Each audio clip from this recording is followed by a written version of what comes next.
अध्यात्म विश्व विज्ञान यूट्यूब चैनल के सभी प्रेमी पाठकों का हार्दिक स्वागत समादर करते हैं। मित्रों, अध्यात्म अध्यात्म विज्ञान, अध्यात्म धार्मिकता और जिसे कहते हैं कि संत साहित्य, इनका जब हमने अभ्यास किया, जब हमने उसमें खोजा, तो हमें ये ध्यान में आया कि इसी बोध को सभी संतों ने, महंतों ने, साहित्यकारों ने, दार्शनिकों ने, सभी ने यही कहा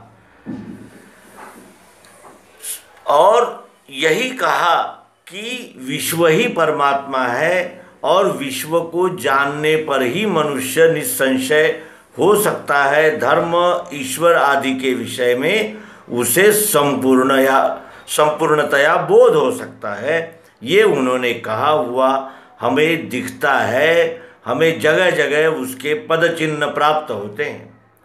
केवल उनकी भाषा के पीछे का लक्ष्यार्थ, वो ऐसा क्यों कहते हैं, किसी शब्द के पीछे उनके क्या मंतव्य है, वो क्या सोचकर उन शब्दों का उपयोग कर रहे हैं, ये अगर हम ध्यान में लें तो अध्यात्म विज्ञान की ओर मुड़ने के लिए उन्होंने बार बार किया हुआ निर्देशन हमारे ध्यान में आ जाता है और हम उसी संत साहित्य से अध्यात्म की ओर प्रेरित हो सकते हैं।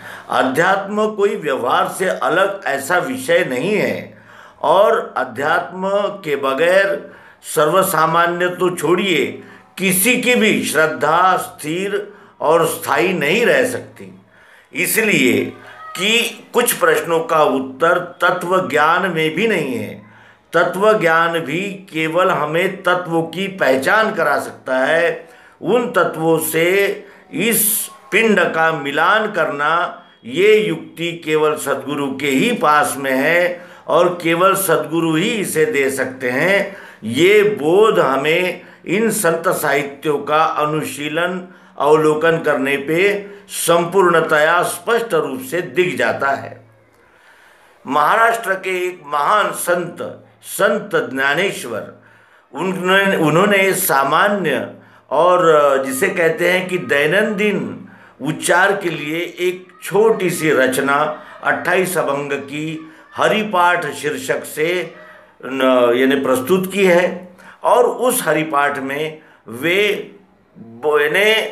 शुरुआत से आखिर तक एक ही बात कहते हैं कि आप केवल नाम लीजिए, नाम लीजिए, नाम लीजिए। ऐसा वो कहीं नहीं लिखते कि नाम का उच्चारण कीजिए या नाम लिखिए या नाम बताइए। नाम लीजिए, नाम लीजिए का क्या तात्पर्य हो सकता है? क्या नाम लिया जा सकता है? हमारा एक नाम है तो हम वो नाम उच्चारण कर सकते हैं, लेकिन कैसे ले सकते हैं? तो नाम लीजिए, इसके पीछे की जो उनकी भूमिका थी, उस भूमिका की ओर अगर हम चौकस और जागृत पद्धति से देखें तो हमारे ये तुरंत ध्यान में आ जाता है कि अध्यात्म विज्ञान ही तो वो बता रहे थे। केवल हमारे समझने में भूल हुई और हमारे समझ के भूल का ये परिणाम हुआ कि संत और संतों के मठ, संतों के अभ्यास और संतों के नाम पर अनेक संगठन संप्रदाय बनाकर भी हम उस सत्य को नहीं पा सके जिस सत्य की ओर उन संतों ने हमें इंगित किया था, हमें रास्ता दिखाया था। हम उधर नहीं जा पाए।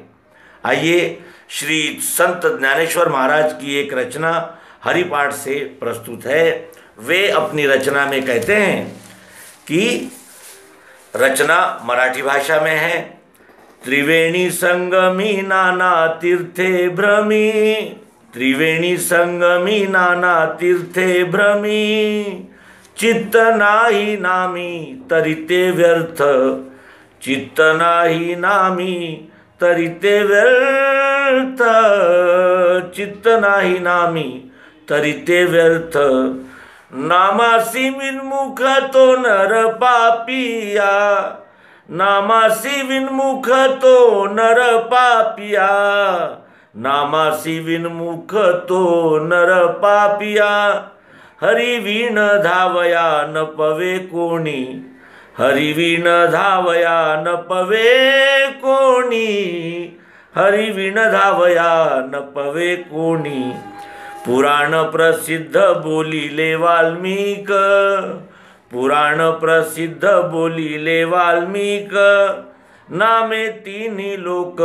उद्धरती, नामे तिन्ही लोक उद्धरती, नामे तिन्ही लोक उद्धरती, ज्ञानदेव म्हणे नाम जपा हरीचे, ज्ञानदेव म्हणे नाम जपा हरीचे, ज्ञानदेव म्हणे नाम जपा हरीचे, परंपरा त्याचे कुळ शुद्ध, परंपरा त्याचे कुळ शुद्ध, परंपरा त्याचे कुळ शुद्ध, त्रिवेणी संगमी नाना तीर्थे भ्रमी, चित्त नाही नामी तरिते व्यर्थ। त्रिवेणी संगमी, त्रिवेणी का संगम कहाँ है? प्रयाग में। गंगा, यमुना और सरस्वती, इन तीन नदियों का संगम प्रयागराज में होता है, जिसे हम इलाहाबाद कहते हैं, जो उत्तर प्रदेश में स्थित है। लेकिन यहाँ त्रिवेणी संगमी, तीन धाराओं का संगम जहाँ होता है, और नाना तीर्थे भ्रमी, त्रिवेणी संगम जहाँ होता है वहाँ ये शरीर से जाता है और अनेक तीर्थों में भ्रमण करता है, जिससे अर्थ और श्रम और काल का अपव्यय करता है।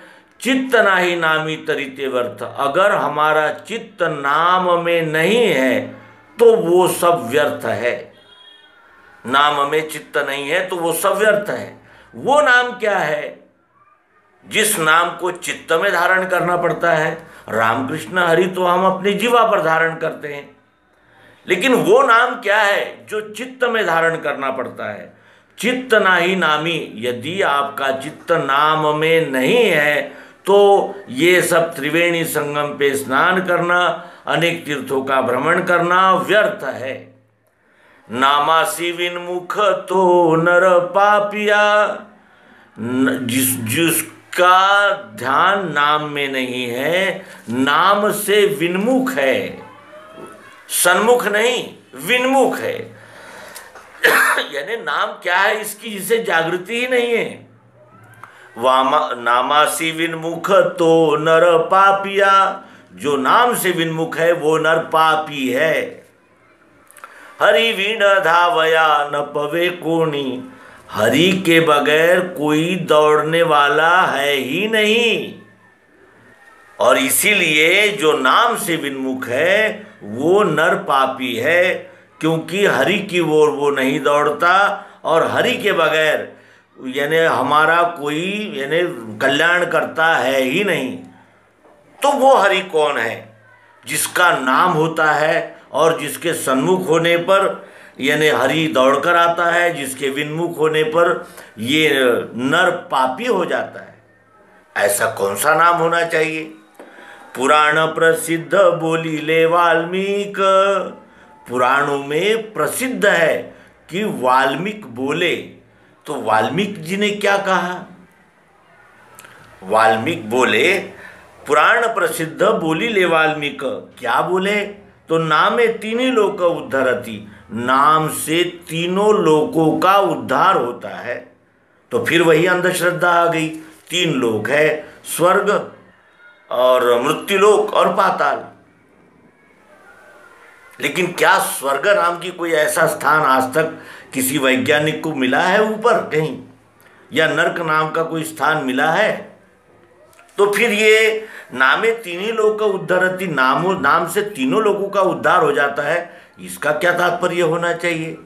वो तीन लोग कौन से हैं? तो वो तीन लोग है भविष्य का यानी भूतकाल, वर्तमान काल और भविष्य काल। इन तीनों लोकों का यानी तीनों स्थितियों का उद्धार किससे होता है? नाम को धारण करने से, नाम लेने से, नाम के सम्मुख रहने से। ज्ञानदेव मणे नाम जपा हरिचे। ज्ञानदेव कहते हैं कि हरि के नाम को जपो।